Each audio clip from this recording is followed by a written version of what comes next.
In this video, I'm going to talk about the most common mistakes that women make in the early stages of dating that really kill a man's attraction and desire and ultimately cause him to lose interest and stop chasing you. So if you found that men tend to chase you hard in the beginning but become disinterested after you show interest, then this is a video that you don't want to miss. Don't go anywhere because we're starting right now.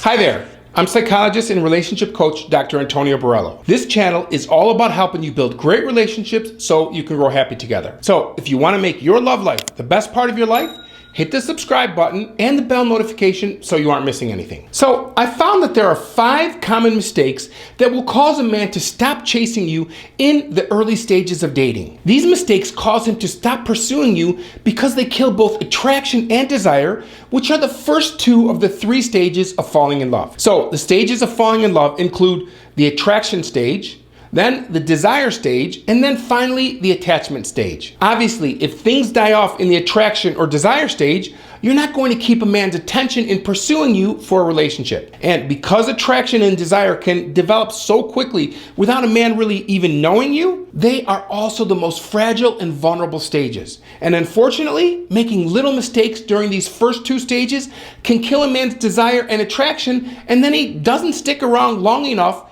to really get to know you. But the good news, after you learn what these mistakes are, you can easily eliminate them and sail through the first 2 stages onto a deeper connection. So without further ado, here are the 5 attraction killers to avoid. Mistake number 1, you put him on a pedestal higher than your own. Putting a man on a pedestal higher than your own means that you are saying or doing things that communicate to him that he is in some way more attractive or more desirable than you are. So, for example, I've worked with women who have expressed their surprise that a particular guy was interested in them or approached them. So they say things like, "Wow, I was surprised that you approached me." Or, "I didn't think you'd be interested in dating someone like me." Or, "I didn't think I would be your type." And in doing so, they're communicating that they don't see themselves as being good enough or attractive enough or deserving of that man. It's like they're devaluing themselves and telling him that he will soon find out why. And let me tell you,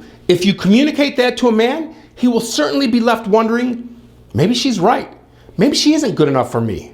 And this quickly kills attraction because it conveys insecurity. And that's a huge attraction killer. Mistake number 2, showing false confidence or false bravado. This seems to be the opposite of the first mistake, but it's actually related because it's also caused by low self-esteem. Except, in this case, a woman is desperately trying to hide it using false bravado or bragging. Here's an example. A woman has plans to go out on a date with the guy that she's dating, but something comes up and he needs to cancel. And maybe this is the second time it's happened and she begins to feel less secure about his intentions. So on the phone, she starts telling him about the 4 other guys that are dying to take her out on a date. Or she tells him that she's turned down 2 other guys to go out with him. That's the kind of false confidence or bragging that I'm referring to.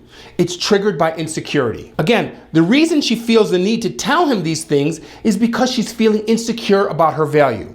So she goes out of her way to brag or boast because she wants him to know how desirable and wanted she is. But it doesn't work. Actually, it does the opposite. It makes you look desperate because men can see right through that type of false confidence. Now, this one can sneak up on you, so be careful when you're feeling vulnerable because false confidence is very unattractive and can change the way he feels about you quickly. Mistake number 3, suggesting that he wants to break up and then telling him that you're okay with it. This stems from a lack of emotional regulation. This mistake is very common and kills attraction faster than anything else. It happens when a person is vigilantly looking for signs that things aren't going well, while at the same time having difficulty regulating emotions. For example, you notice a slight change in his behavior, like maybe he takes too long to text back or he doesn't call one day, and that triggers your feelings of insecurity, and then you say things like, "Hey, if you're not into this anymore, you can just tell me, it's not a big deal." So it starts with something that triggers you to feel insecure and feel afraid that he isn't into you or that he's going to break up with you. And so you're trying to catch things early and preemptively bring it up, almost like breaking up with someone before they have a chance to do so. This is driven by fear of getting hurt. So in order to protect yourself, you say things that you later regret. This sends him 2 attraction-killing messages. 1, that you're afraid he's leaving you, and 2, that you have difficulty regulating your emotions. And when you show him that you're afraid of losing him, then you're no longer the prize. You are no longer the challenge. Mistake number 4, you start chasing him. Pursuing a man is one of the biggest mistakes that a woman can make. Yet, I see it happening every day, and sadly, it never works with men. Remember, he's a man, and from both an evolutionary perspective as well as from a cultural perspective, men are wired and conditioned to pursue women in the courting process. They're not prepared to be pursued by women. And when a woman is doing the chasing, he feels uncomfortable and she risks looking desperate.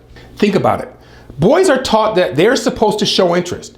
They're taught to ask girls to dance, to ask for their number, and to ask them on a date, and so on. This is something that's been ingrained in them in so many ways. They're brought up knowing that they're supposed to initiate and pursue. And besides being part of their socialization, from an evolutionary perspective, the chase is also a primal response. Men are the hunters, the ones who pursue and compete with other men for your attention and affection. It's ingrained into the deepest parts of their brain.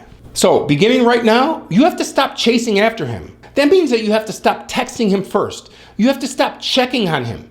Instead, you must let him do it. Notice, I didn't say ignore him or stop communicating. I'm saying stop being the one that's always looking for him and starting communications. In other words, you're not the one who's going to be starting the day with a good morning call or text. You have to be patient and let him do it.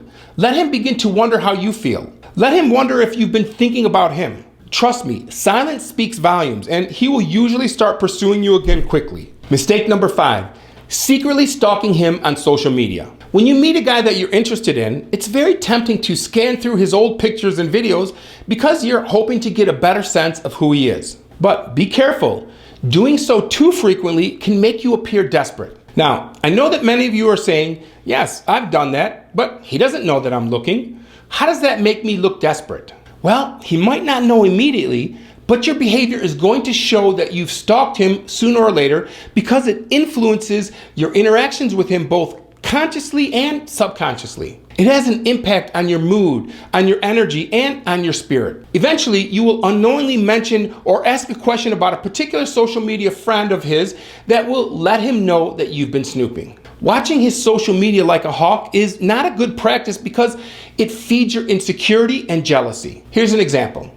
You find yourself checking to see when he was last online, and then you start worrying about why he hasn't reached out to you or responded to your last communication. I can't begin to tell you how many times I've heard frustrated women saying, I've seen that he's been online, but he hasn't responded to my text. That's a scary feeling, and it can make your imagination run wild. So make sure that you're not checking to see when he was last online because it can become an unhealthy obsession when you're constantly checking to see what he's doing or who he's communicating with. And then you start analyzing and checking to see if you can understand his friendships or relationships based on his history of liking someone's posts. It'll make you anxious or even jealous, and you'll start to make assumptions about things that could be completely untrue. And without a doubt, it will manifest in your daily communications and interactions with him and have a negative impact on your new relationship. Your fear, your anxiety, and your insecurity about something that you know very little about will come out, and he will notice, and it will make you appear less attractive and desirable.